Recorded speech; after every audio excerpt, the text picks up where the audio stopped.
Bonjour à toutes et tous, nous sommes le 9 janvier 2023. Alors je vous souhaite bien sûr une excellente année et aussi bien sûr une excellente mobilisation à venir sur les retraites.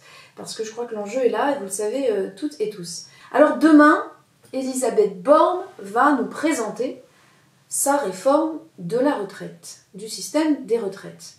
Mais évidemment, on n'a pas attendu mardi 10 janvier pour travailler sur le sujet.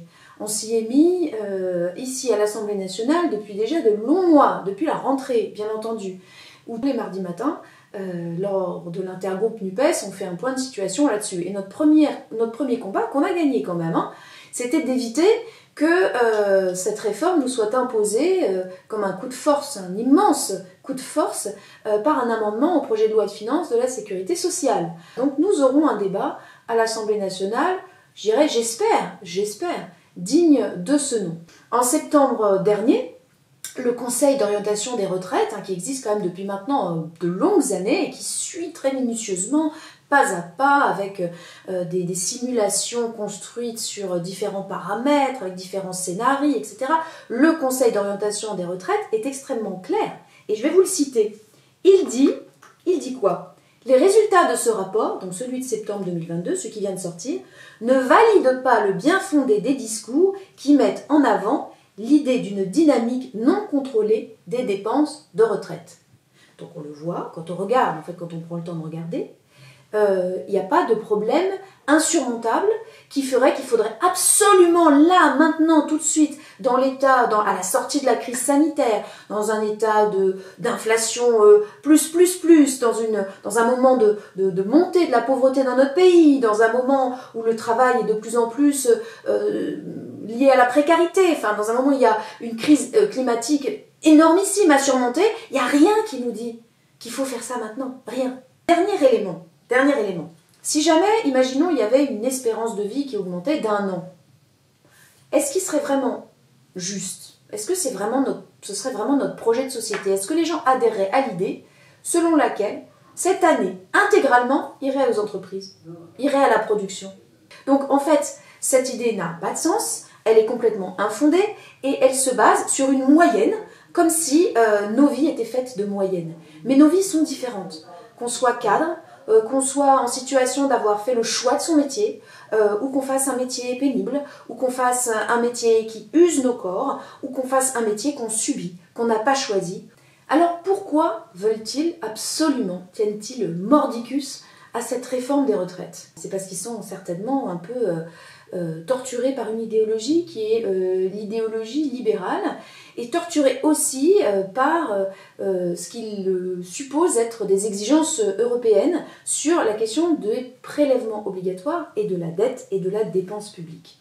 Ils sont obnubilés par ça dans ce gouvernement, alors que quelque part on a vraiment l'impression qu'en Europe on a bien d'autres chats à fouetter en ce moment et que la question de nos déficits passe à l'arrière et que maintenant il y a besoin de traiter les sujets extrêmement graves que sont la crise climatique, la crise énergétique, qui sont des facettes d'ailleurs de la même pièce, etc., etc., etc. Mais qu'est-ce qui se passe en fait? Ils n'arrêtent pas de nous le dire. Vous êtes en addiction aux dépenses publiques. Oui, nous, la gauche, c'est vrai, on aime les dépenses publiques. Parce que les dépenses publiques, ça fait quoi? Eh bien, ça fait de l'égalité. Ça fait de la redistribution. Ça fait du partage. Alors, eux, ils détestent, ils n'aiment pas, parce qu'ils pensent que ça nuit à l'économie et à son dynamisme. Et nous, au contraire, on considère que ça va dans le bon sens, parce que ça lie, ça noue la société, ça la soude. Alors les prélèvements obligatoires, nous disent, il n'y a pas de pays ailleurs dans le monde où il y a plus de prélèvements obligatoires. Et c'est vrai, parce que nous, notre système des retraites, il fait partie des prélèvements obligatoires. Vous êtes obligé de cotiser au système des retraites, personne ne va vous demander votre avis. Et donc, ça fait partie des choses que les libéraux détestent. Parce qu'ils préfèrent quand même que tout cela puisse être géré par le marché, ça peut faire des profits juteux, et ça va baisser le niveau de prélèvement obligatoire qui, selon leur grande théorie, empêche l'économie de se développer. Donc tout ça doit être posé, et c'est là aussi qu'on doit se réfléchir au projet de société qui est le nôtre.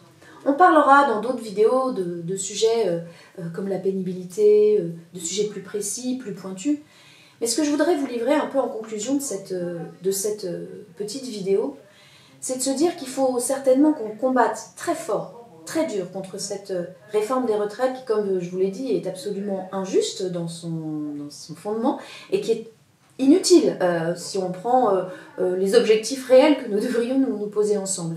Et qui en plus qui est à côté de la plaque par rapport aux enjeux actuels, notamment de la crise climatique. Et la société qu'on veut construire, c'est une société qui ralentit. Une société où le travail, évidemment, a une place prépondérante. Mais le travail, pas au sens de je vais pointer dans une entreprise pour produire des choses qui n'ont pas de sens. Non, le travail, ça doit être une activité socialement utile. La société du temps libéré, c'est la société que nous voulons.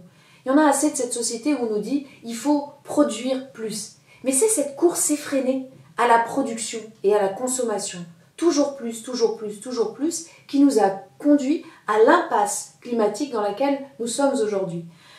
Moi, je ne suis pas une tenante du droit à la paresse. Je pense que, en fait, on est vraiment heureux que quand on a une activité utile régulièrement dans sa vie et qu'on peut partager et qu'on peut construire avec d'autres. Mais je ne suis certainement, et je ne serai certainement jamais pour limiter l'idée du travail uniquement au fait d'aller pointer dans une boîte qu'on n'a pas choisie sur un projet qu'on n'a pas choisi. Ça, ce sont aussi des choses extrêmement importantes qu'il faut donc qu'on débatte dans notre vision d'un autre système des retraites, d'un autre système social dans lequel chacun peut trouver sa place et dans lequel surtout nous reconnectons avec la nature.